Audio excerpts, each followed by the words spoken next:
하나님께서 오늘 우리에게 주신 말씀은 구약 사무엘상 12장 19절에서 25절의 말씀입니다. 구약 사무엘상 12장 19절에서 25절의 말씀을 이제 봉독합니다. 하나님의 말씀을 경청하십시오. 모든 백성이 사무엘에게 이르되 당신의 종들을 위하여 당신의 하나님 여호와께 기도하여 우리가 죽지 않게 하소서. 우리가 우리의 모든 죄에 왕을 구하는 악을 더하였나이다. 사무엘이 백성에게 이르되 두려워하지 말라. 너희가 과연 이 모든 악을 행하였으나 여호와를 따르는 데에서 돌아서지 말고 오직 너희의 마음을 다하여 여호와를 섬기라. 돌아서서 유익하게도 못하며 구원하지도 못하는 헛된 것을 따르지 말라. 그들은 헛되니라. 여호와께서는 너희를 자기 백성으로 삼으신 것을 기뻐하셨으므로 여호와께서는 그의 크신 이름을 위해서라도 자기 백성을 버리지 아니하실 것이요 나는 너희를 위하여 기도하기를 쉬는 죄를 여호와 앞에 결탄코 범하지 아니하고 선하고 의로운 길을 너희에게 가르칠 것인지 너희는 여호와께서 너희를 위하여 행하신 그 큰 일을 생각하여 오직 그를 경외하며 너희의 마음을 다하여 진실히 섬기라. 만일 너희가 여전히 악을 행하면 너희와 너희 왕이 다 멸망하리라. 아멘. 하나님께서 이 말씀을 통하여 우리에게 은혜 주시기 원합니다. 잠시 기도하겠습니다. 사랑해 주님 감사합니다. 하나님, 오늘 이 시간 주님의 날에 또한 주의 말씀 앞에 서게 하여 주심을 감사드립니다. 이 시간의 주인은 아버지 하나님이심을 믿습니다. 주께서 말씀하여 주시고 주의 음성을 듣게 하여 주셔서 이것이 마음에 새겨져 우리의 생명의 양식이 될 수 있도록 주님 친히 일하여 주시옵소서. 주님께 모든 영광 올려드리오며 살아계신 예수님의 이름 받들어 기도드렸습니다. 아멘. 사랑하는 여러분, 설교를 시작함에 있어서 여러분들에게 질문 한 가지를 드리고 이 설교를 시작하고 싶습니다. 코로나로 인하여 우리가 지금 코로나뿐만 아니라 다양한 어려움들, 그런 상황들을 볼 때 이런 상황 속에서 지금 우리에게 가장 필요한 것은 무엇이라고 생각이 드십니까? 그것은 코로나를 극복할 수 있는 뛰어난 의술일 수도 있습니다. 아니면 생활의 지혜일 수도 있습니다. 또 아니면 그것을 모든 것을 극복할 수 있는 엄청난 잘 헤쳐나갈 수 있는 경험들이 우리들에게 필요할 수도 있습니다. 그러나 이 질문에는 명확한 답은 없는 것 같습니다. 다만 저는 이렇게 생각해 보았습니다. 지금 우리에게 필요한 것은 다른 무엇이 아닌 정말 하나님께 도움을 구하는 기도가 아닐까라고 생각을 해 보았습니다. 간절히 주께 바라보시며 주께서 우리를 바라보시며 기뻐하실 만한 그런 기도, 정말 주님께서 바라시고 원하시는 성도의 모습을 지금 우리가 추구하며 그를 위하여 치열하게 살아가는 모습이 지금을 살아가는 우리에게 필요한 모습은 아닌가라며 생각을 해본 것입니다. 종교개혁자 마틴 루터의 일화 한 가지를 소개해드리고 싶습니다. 이 마틴 루터가 어느 날 아침에 길거리를 헤매다가 한 음식점에 들어갔다고 합니다. 근데 그 맛있는 음식의 냄새를 맡은 강아지가 마틴 루터가 고기를 먹으려고 고기를 썰고 있는데 쪼르르 달려와서 쳐다보고 있었다라는 것이죠. 그리고 마틴 루터가 그 강아지를 발견할 때까지 계속해서 꼬리를 흔들면서 그 마틴 루터를 쳐다보고 있었다라고 합니다. 마틴 루터는 그 강아지를 발견하였습니다. 너무나도 귀여웠죠. 그런데 그 강아지한테 그 고기를 썰어서 나눠주려고 하려던 차에 가만히 그 강아지의 모습을 보니까 자르고 있는 자신의 모습, 그 일거수일투족을 하나도 놓치지 않을 정도로 빤히 쳐다보고 있는 것입니다. 고기를 잘라서 이리저리를 대보니까 그 고기를 따라서 시선이 쫓아갑니다. 그리고 마틴 루터 자신도 시선을 돌려 다른 곳을 쳐다보니까 강아지도 그 같은 곳을 바라보려고 시선을 돌리는 것 아니겠습니까? 그 모습을 보고 너무나도 신기하게 느껴진 것이죠. 이렇게 잠시나마 고기를 가지고 줄까 말까 시선을 따라오는 걸 보고 장난을 치다가 결국 고기를 던져주고 집으로 돌아왔다라고 합니다. 근데 문득 이 마틴 루터는 이 사실을 경험하면서 참 깊은 깨달음을 얻었던 것 같습니다. 집에 돌아와서 친구에게 보내는 편지에 이런 글을 덧붙였다고 합니다. 난 아침에 만난 강아지로부터 배운 것이 있네.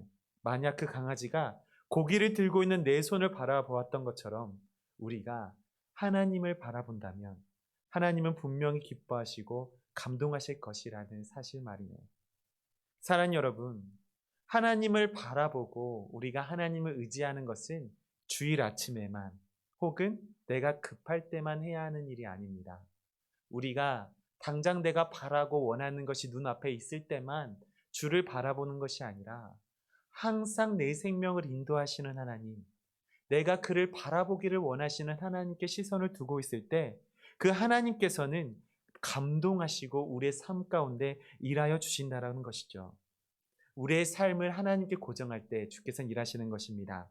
사랑하는 여러분, 우리의 시선은 고달픈 우리의 삶의 시선이 먼저 머물러 있기보다는 그 속에서 역사하시는 하나님께 시선을 먼저 두어야 한다라는 사실입니다. 우리가 고달픈 우리의 삶의 시선이 먼저 가게 되면 어떤 일이 일어납니까?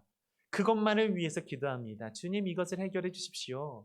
어쩌면 그것만을 바라면 내 삶의 목표처럼 나의 고달픈 현실을 벗어나고자 하는 것을 우선적인 목표로 두고 하나님을 경배하고 예배하는 그 현실, 그 예배의 질서 자체를 망각하게 된다는 것이죠. 오히려 그러한 고난과 역경이 있을 때에야 우리는 그 속에서 역사하시고 섭리하시는 하나님께 집중하고자 하는 그런 마음과 영적인 시선을 우리가 가져야 한다는 것입니다. 왜 그렇습니까? 우리의 삶이 고통스럽다고 느껴질 때 하나님은 그 사랑하는 자녀의 고통스러운 눈빛을 보시고도 모른 채 지나시는 그런 하나님이 아니시기 때문입니다. 그런 하나님을 우리가 믿기 때문에 우리는 오늘을 살아갈 수가 있는 것입니다. 오늘 본문 말씀 사무엘상 12장은 사무엘의 고별 설교, 고별사를 담고 있는 본문입니다. 사무엘의 고별 연설의 주제는 이스라엘의 장래가 하나님의 장중에 달려 있음과 또 여호와를 경외하는 것만이 이스라엘 백성이 살아갈 이유가 될 수 있고 능력이 될 수 있다라는 것, 이스라엘의 살 길이 될 수 있다라는 것을 전달하여 주고 있는 것입니다. 그리고 사무엘이 이 연설을 마침으로써 약 400년간의 사사의 시대가 막을 내리고 이제 왕정의 시대라는 새로운 국면을 맞이하게 된다는 사실입니다. 오늘 본문에서는 대체적으로 4가지의 내용을 다루고 있습니다. 그 내용 중에 첫 번째는 이것입니다. 우상 숭배를 멀리하고 하나님만을 바라보라는 명령이 그 첫 번째로 담겨 있고요. 두 번째는 하나님께서는 이스라엘 백성을 결코 버리지 아니하실 것이라는 그 위로가 이 본문 말씀에 담겨져 있습니다. 세 번째는 사무엘 자신은 앞으로도 여전히 중보자로서의 사명을 열심히 수행할 것이라는 각오를 다지는 그 본문 말씀이 오늘 말씀에 숨겨져 있고, 그리고 네 번째로서는 그럼에도 불구하고 하나님을 거역하면 왕이나 백성의 멸망은 필연적일 것이라는 그러한 경고의 말씀이 이 설교에 담겨 있다는 것입니다. 하나님을 바라보라는 명령과 그럼에도 불구하고 이스라엘 백성들을 결코 버리지 아니하실 것이라는 하나님의 위로가 담겨 있고, 여전히 중보할 것이라는 사무엘의 각오, 그와 동시에 너희는 그럼에도 하나님을 배역하여 떠나지 말라, 너희가 떠나면 멸망을 피할 수 없을 것이다 라는 경고가 이 설교 말씀에 담겨 있다는 것입니다. 여러분, 당시에 이 설교를 한 당시에 이스라엘 백성들은 두려워 떨고 있었습니다.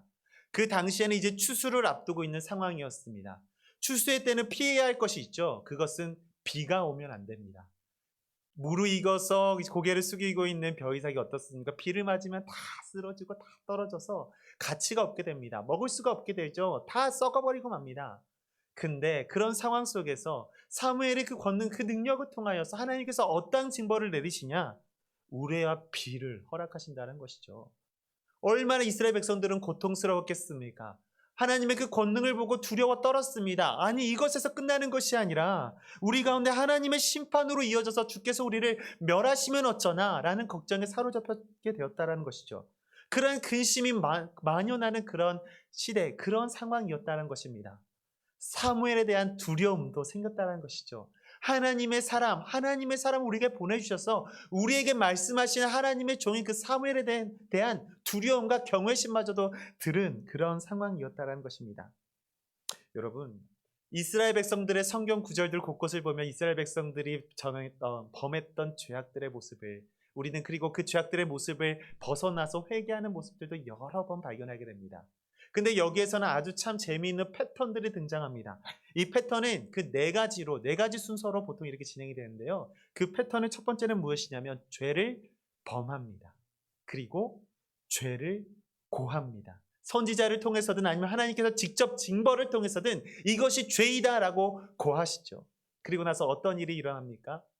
선지자를 통해서 선포된 바, 알려진 바, 이것이 죄임을 깨달은 백성들은 회개함으로 나아가는 것이죠. 회개를 했더니 어떻게 됩니까? 하나님께서는 은혜로우시고 긍휼을 베푸셔서 그들을 회복하신다는 것입니다. 이 네 가지의 단계가 계속 굴레처럼 똑같이 반복되고 똑같이 반복됩니다.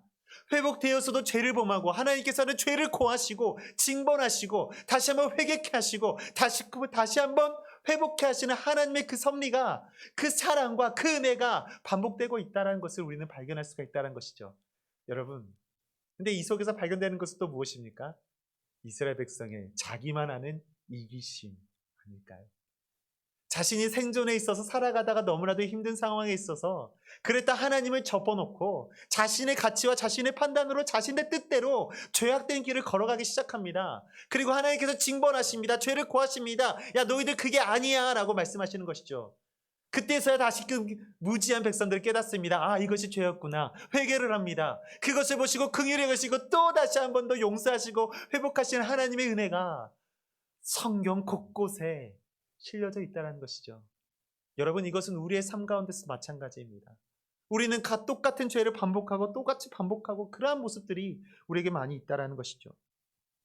오늘 본문은 아니었지만 19절에서는 오늘 본문의 19절에서는 그 백성들이 이렇게 이야기합니다. 하나님 앞에서 죄를 범하였다고 고백하며 더불어 거기에다가 왕을 구하는 죄악을 더하였다고 그들의 죄악을 고백하는 모습을 볼 수가 있습니다. 우리가 여기서 주의해 보아야 할 단어는 왕이라는 단어입니다. 여러분, 왕이라는 단어는 사전적인 의미로 어떠한 의미를 지니고 있습니까? 군주국가에서 나라를 다스리는 우두머리라는 의미를 지니고 있죠.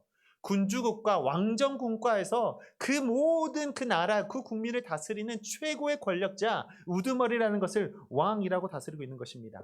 근데 당시에 이 백성들이 왕을 세워주세요라고 사무엘에게 이제 요청을 했는데 하나님과 그 사무엘은 그 모습을 보고 탐탁지 않게 여겼다는 것입니다. 근데 왕을 세워주세요라는 말을 봤을 때 그것만 그 텍스트만 봤을 때 우리는 그것이 왜 잘못된 것인가?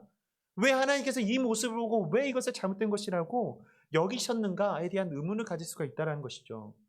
근데 여러분, 그것은 그 왕을 세우는 것이, 인간의 왕을 세우는 것이 어떤 의미냐면 하나님의 영광을 세우는 것이 아니라 사람을 세우는 일이었기 때문입니다.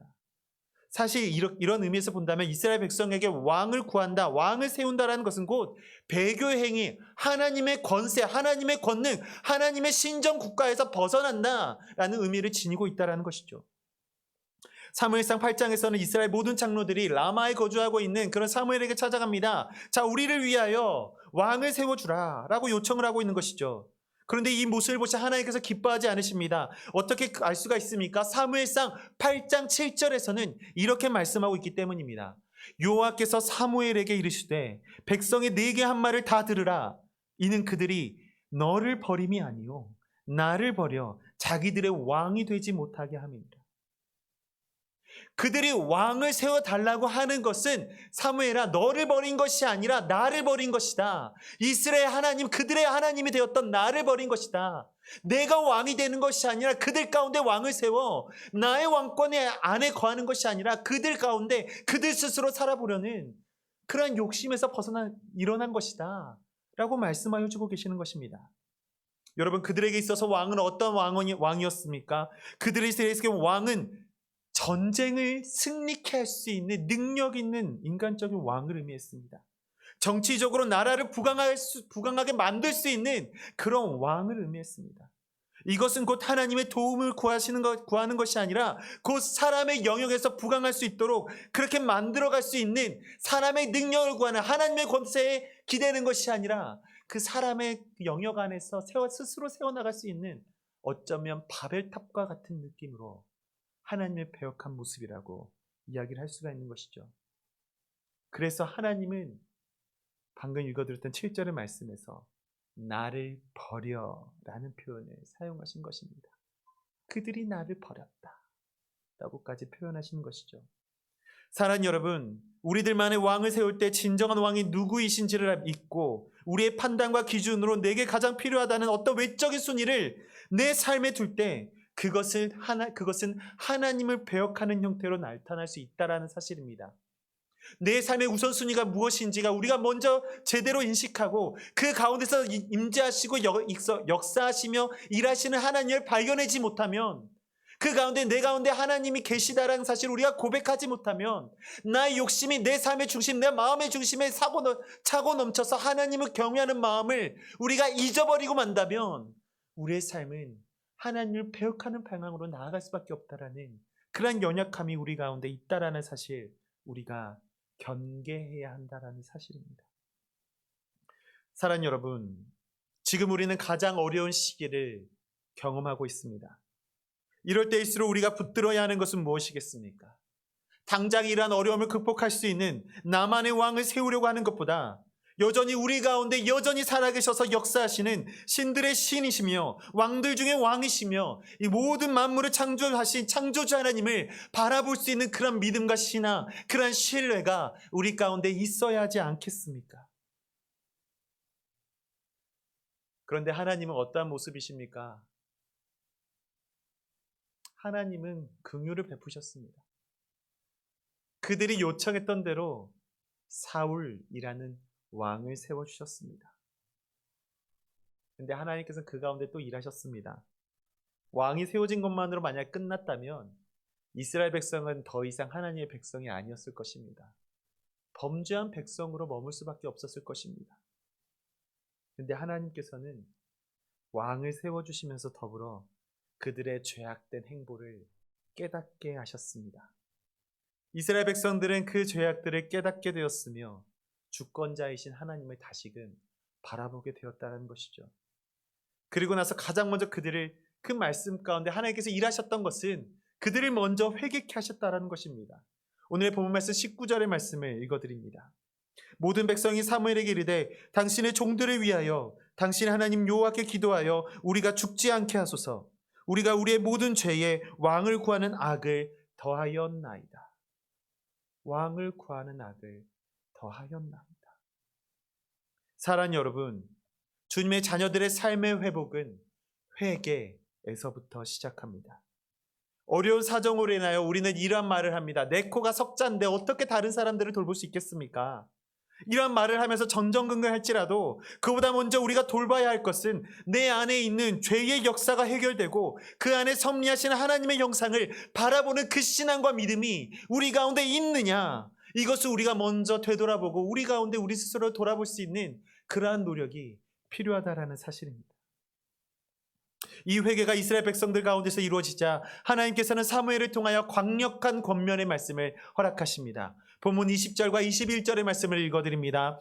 사무엘이 백성에게 이르되 두려워하지 말라. 너희가 과연 이 모든 악을 행하였으나 여호와를 따르는 데서 돌아서지 말고 오직 너희의 마음을 다하여 여호와를 섬기라. 돌아서서 유익하게도 못하며 구원하지도 못하는 헛된 것을 따르지 말라.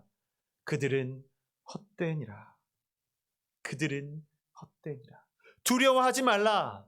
너희가 악을 행하였으나 여호와를 따르는 것에서, 그것에서 주님을 바라보는 것에서 돌이키지 말라. 다만 여호와를 섬기라라고 말씀하시는 것입니다.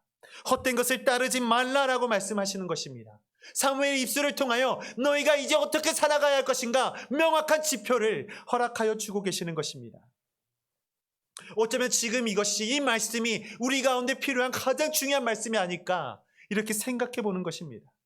잠시 잠깐의 안정과 평안을 위해서 다른 것을 찾기보다, 하나님 외에 다른 것에서 평안과 안식을 찾기보다 정말 주께서 내 마음 속에 계시는 것, 우리의 마음을 다하여 여호와 하나님을 섬기는 것, 돌아서서는 유익함이 있는 것이 아니라 참 구원으로 인도되지 않는 헛된 것을 찾는 것이 아니라 예수 그리스도를 통하여 구원을 이루신 그 하나님만을 바라보는 그런 믿음이 우리에게 있느냐라는 질문을 우리에게 던져주고 계시는 것입니다. 지금을 살아가는 그리스도인들에게 필요한 질문이 아니겠습니까? 우리 모두는 그러한 하나님을 바라보고 계십니까? 구원이 없는 것을 바라보고 그곳에 집착하고 있지는 않으십니까?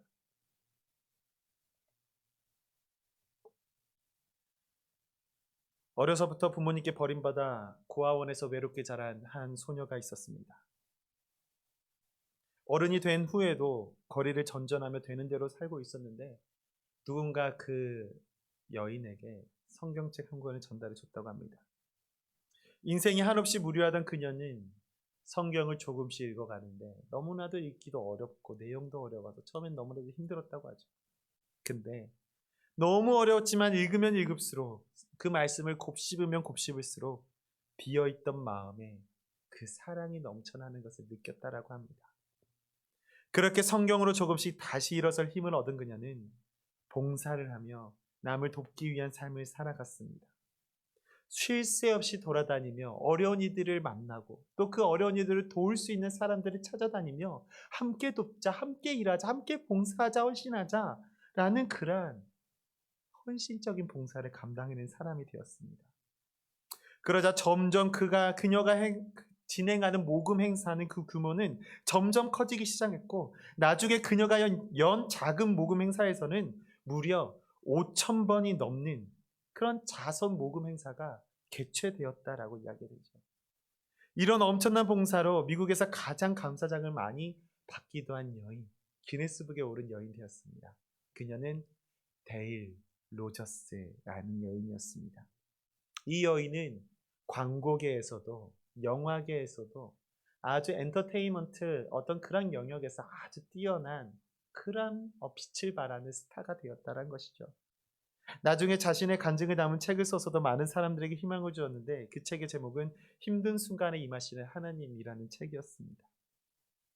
여러분, 이 여인의 삶을 묵상하면서 하나님께서 일하시는 그 섭리의 아름다움을 다시 한번 발견하게 됩니다. 막막하고 삶이 무료하고 기운이 없고 희망조차 없을 때 그렇게 느껴져서 내 삶이 너무나도 가치 없다 느껴지는 그 순간 하나님께서는 찾아오셔서 그 비어있는 가슴에 사랑을 더하여 주시고 풍족하게 하셔서 그 사람으로 하여금 또 다른 이들에게 수없이 많은 소망과 그리고 또 다른 생명을 얻을 수 있는 그러한 길로 인도하시는 그 하나님의 섭리가 잘 담겨져 있는 일화가 아닐까라고 생각을 해볼 수 있는 것이죠. 사랑하는 여러분, 진정한 신앙이라는 것은 형통한 순간이 아니라 가장 힘들고 어려울 때 빛을 발하는 법입니다. 그래서 오늘 본문에서 사무엘은 두려워하지 말라라고 말하는 것입니다. 너희가 힘들고 고통스럽고 너무나도 스스로가 자존감이 없고 너무나도 희망이 없어 보인다 하더라도 너희는 두려워하지 말라. 힘든 가운데 빛을 발하는 그러한 능력을 우리 하나님께서 너희에게 우리 가운데 허락해 주신다 라고 말씀하여 주고 계시는 것이죠. 하나님 앞에 죄를 범한 백성이었어도 그 죄를 자복하고 회개함으로 하나님의 긍휼하심을 구하였고 마음을 다하여 여호와를 섬기고 헛된 것을 따르지 않으리라 고백하였더니 그 마음속에 있던 두려움은 해결될 것이라 라고 우리 주님께서 사무엘 1주를 통하여 말씀해 주고 계시는 것입니다. 여러분, 우리는 하나님을 바라볼 때 어떤 분으로 바라보고 있습니까? 하나님은 그저 두려운 분이시거나 우리를 심판하셔서 정죄하시며 멸하시는 그러한 분이 아니시라는 사실을 우리는 고백하고 있습니까? 하나님은 우리를 지극히 사랑하시는 분입니다. 우리를 지극히 사랑하셔서 죄 가운데 버려져서 사망 가운데 이룰 수밖에 없는 정말 죽을 수밖에 없는 사망의 자녀였지만 이제 그의 자녀로 삼아주시려 독생자 예수 그리스도까지 보내주신 분, 그런 사랑의 하나님이셨습니다. 그분의 백성으로 삼아주셨습니다. 앞으로도 그렇게 살아가기를, 그렇게 인도하여 주시기를 원하시는 분이 바로 우리 하나님이시라는 것입니다. 늘 우리와 사랑의 교제를 나누길 원하시고 우리에게 생명과 복을 내려주시기를 날마다 그렇게 함께 하시기를 원하시는 분이 하나님이시라는 사실이죠. 이때 하나님께서 이스라엘 백성들에게 원하셨던 것이 무엇입니까? 이러한 하나님의 마음을 제발 알아달라 라고 하나님이 원하셨던 것입니다. 그리고 그 마음에 응답하여 하나님을 바라보는 그러한 삶을, 너희가 나를 바라보는 삶, 그것을 놓치지 말고 붙들려서 매달려서 살아내라 라고 이렇게 말씀하여 주고 계시는 것이죠. 탐욕과 헛된 것을 추구하며 살아가는 삶, 우상을 숭배하며 살아가는 삶을 내려놓고 하나님께 집중하며 다른 것이 아니라 그분만을 바라보는 삶을 살아가기를 우리 주님께서는 원하시고 계셨다라는 것입니다. 오늘의 본문 말씀 22절의 말씀을 읽어드립니다. 여호와께서는 너희를 자기 백성으로 삼으신 것을 기뻐하셨으므로 여호와께서는 그의 크신 이름을 위해서라도 자기 백성을 버리지 아니하실 것이요, 자기 백성으로 삼으실 것을 그것으로 기뻐하셨으므로 버리지 아니하실 것이다. 하나님이 그의 자녀들, 그의 백성을 기뻐하신다라고 이야기하십니다. 또 그렇기 때문에 절대 자기의 백성을 버리지 아니하실 것이다라고 말씀하여 주고 계십니다. 하나님의 자녀인 이상 우리는 버림을 당하지 않을 자, 그러한 자녀로서 삶을 누리게 된다라는 것이죠. 성도에게 이보다 더 큰 위로의 말씀이 있겠습니까? 우리가 이 때문에 우리가 소망을 버리지 않고 우리가 담대히 주의 자녀로서 살아갈 수 있는 담대함과 능력을 우리는 구하며 얻을 수가 있는 것입니다. 사랑하는 여러분, 진정한 신앙은 형통한 순간이 아니라 가장 힘들고 어려울 때 빛을 발한다 라고 말씀을 드렸습니다. 데일 로저스가 희망이 없는 삶에서 하나님을 만나 한 나라를 대표하는 자선운동가가 되어서 그의 삶 속에서 많은 사람들의 희망이 되고 복음의 능력을 전하였듯이, 그러한 능력이, 그러한 삶이 주의 백성을 만나 주시어 친히 우리의 삶 속에서 일하시는 하나님을 발견하게끔 하시는 그러한 능력을 전하며 나타내는 우리의 삶이 될 수 있기를 간절히 소망하는 것입니다. 사무엘은 그 사실을 알고 있었던 것이죠. 그래서 그들을 위해서 기도하겠다, 내가 먼저 노력하겠다, 너희가 가야 할 길을 가르치겠다 라고 계속해서 말을 하고 있는 것입니다. 너희를 위하여 기도하는 것을 쉬지 않겠다, 기도하기를 쉬는 죄를 범치 않겠다 라고 그런 말까지 하며 리더의 표본을 보여주고 있는 것입니다. 오늘 본문에서 23절에서 25절까지의 말씀을 빠르게 읽어드립니다.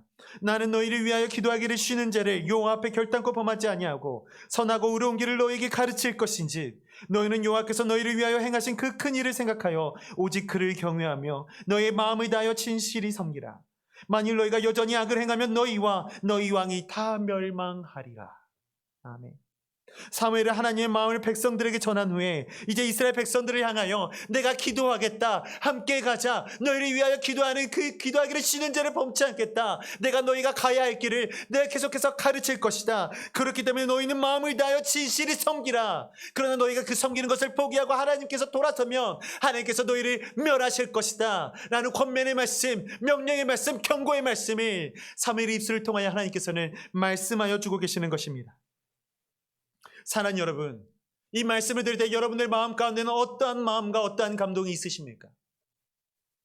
하나님은 우리를 예수 그리스도의 그 보혈의 능력으로 구원하여 주셨습니다. 다시 한번 우리에게 회복할 수 있도록 그런 능력과 구원의 보혈의 능력을 우리에게 허락하여 주셨습니다. 근데 다시금 죄를 범하는 그 단계로 돌아가시겠습니까? 다시 한번 주께서 죄를 고하시는 그 징벌의 단계로 반복하시겠습니까? 우리 하나님은 날마다 우리를 용서하시며 우리는 여전히 주님의 부활, 예수 그리스도의 그 부활을 경험하며 살아가고 있습니다. 사무엘의 모습을 보며 우리는 어떠한 모습을 우리가 바라보며 묵상해 볼 수 있어야겠습니까? 한 명의 지도자가 백성을 위하여 할 수 있는 것이 무엇이 있겠습니까? 그들을 위하여 기도하는 것뿐이었습니다. 그들을 위하여 하나님께 간구하는 것뿐이었습니다. 하나님께서 주시는 그 감동을 백성들에게 가르쳐 그들이 걸어가야 할 길을 가르치는 것뿐이었습니다. 그런데 여러분, 이것은 작지만 결코 작은 사역이 아니었습니다. 하나님의 길을 알게 하는 것, 그곳으로 걸어가게 하는 것, 그보다 더 중요한 일은 없습니다. 복음의 사명자, 전달자가 된 것입니다. 그리고 중보자가 된 것입니다. 왜 사무엘이 이렇게 간절하도록 그들에게 외치며 그들에게 간절히 소리치고 있는 것일까요? 그 간절함에는 이유가 있습니다. 사랑하는 하나님의 백성들이 하나님의 권속 안에서 멀어지는 것이 아니라 그 안에 거하며 그의 백성다운 삶을 누릴 수 있기를 바라는 마음이, 긍휼한 마음이, 주께서 주시는 마음이 사무엘에게 있었기 때문입니다. 여러분, 지금 이 시대를 바라보십시오. 고통당하고 있고 고통 속에 발버둥 치고 있는 사람들을 보십시오. 그들을 보시면서 여러분은 어떠한 마음이 있으십니까? 그들을 바라보면 여러분의 마음 가운데 긍휼함이, 그들을 위하여 기도하고자 하는 마음이 흘러넘치십니까? 아니면 여전히 나와 상관없는 일처럼 가만히 방관하고 계십니까? 하나님의 자녀이자 권속된 여러분, 지금 이 시기에 우리는 무엇을 해야 하겠습니까? 어떻게 하루하루를 살아가야 하겠습니까? 이 나라를 사랑하고 이 나라의 섭리하신 하나님을 바라볼 때 우리는 어떻게 이 고난과 역경을 극복해 나갈 수가 있겠습니까? 머리로만 생각하는 신앙이 되지 않기를 바랍니다. 기도할 수 있는 이 은혜를 힘입어 함께 이 나라와 이 민족과 전 세계 고통당하고 애통해하는 이들을 위하여 함께 기도하며 중보할 수 있어야 되지 않겠습니까? 사무엘은 백성들 앞에서 이렇게 말합니다. 나 자신도 너희 앞에서 선을 행할 터이니 하나님의 백성이, 이스라엘 백성인 너희들도 중심으로 하나님만을 바라며 그를 섬기라라고 당부하고 있는 것이죠. 그리스도인 하나님의 자녀로 우리는 부름을 받았습니다. 우리의 신분은 회복되었습니다. 하나님께서는 우리에게 주께서 이루실 선구자로 세우시고 복음을 전할 전달자로 세우셨습니다.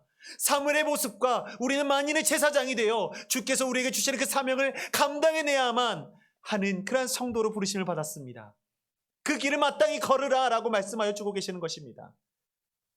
사무엘이 내가 먼저 선을 행하며 살아가겠으니 너희도 하나님만을 섬기라 라고 말했던 것처럼 우리 또한 내가 먼저 하나님을 섬기고 바라보고 그 사랑을 실천하며 복음적인 능력을 전하며 살아가겠으니 세상을 향하여 그 은혜를 누릴 수 있도록 복음을 전하는 것이 우리 성도로서의 의무가 아니겠습니까?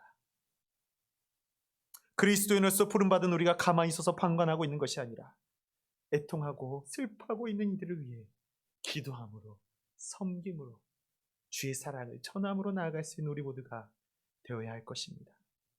이것이 성도가 빛을 발하는 때이며 그리스도의 향기가 풍겨나는 때입니다. 사랑하는 여러분, 주를 바라보십시오. 그리고 기도하십시오. 기도할 수 있는 것은 성도가 누릴 수 있는 가장 큰 은혜입니다. 이 은혜를 포기하지 마십시오. 하나님께서 주시는 그 능력, 그 권능, 하나님께서 일하시는 그 섭리를 경험하시고 그 속에서 이 상황 가운데, 이 시대 가운데 하나님께서 역사하시는 바가 무엇일까? 그것을 마음으로 느끼며 그것을 우리가 이 시대, 이 세대에 전할 수 있는 귀한 저와 여러분 되기를, 그러한 모든 곤지암교회 공동체가 될 수 있기를 간절히 소망합니다. 기도하겠습니다. 사랑해 주님 감사합니다. 오늘도 우리에게 귀한 주님의 말씀을 허락하여 주심에 감사드립니다. 하나님, 우리의 빛은 하나님 한 분뿐이심을 고백합니다. 그러나 그 가운데 우리를 부르셨고 성도로 세우신 것은 우리의 삶을 통하여 그리스도의 빛, 그리스도의 향기를 풍겨나게 하기 위하심을 우리는 잘 압니다. 그러나 주님, 그 사명을 감당하기에 우리가 또한 연약한 존재임을 너무나도 또 잘 알고 있습니다. 주님, 그러나 주께서 우리의 능력이 되시고 우리의 힘이 되시오니 마땅히 고통스럽고 너무나도 역경과 환난이 가득한 이 시대 가운데서도 그것을 극복해낼 수 있는 주의 자녀로서, 군사로서, 백성으로서 살아갈 수 있는 그러한 권능과 능력 허락하여 주시옵소서. 성도로서 빛을 발하게 하여 주시고 그 빛이 예수 그리스도의 보혈을 가리키는 그런 삶이 되게 하여 주셔서 우리의 삶을 통하여 예수 그리스도의 그 헌신과 희생, 그 속에서 날마다 주님의 부활을 경험할 수 있는 귀한 삶을 누릴 수 있도록 주님 인도하여 주시옵소서. 주님께 모든 영광 올려드리오며 이 모든 말씀 지금도 살아계셔서 우리와 함께 하시는 예수님의 이름으로 기도드렸습니다. 아멘.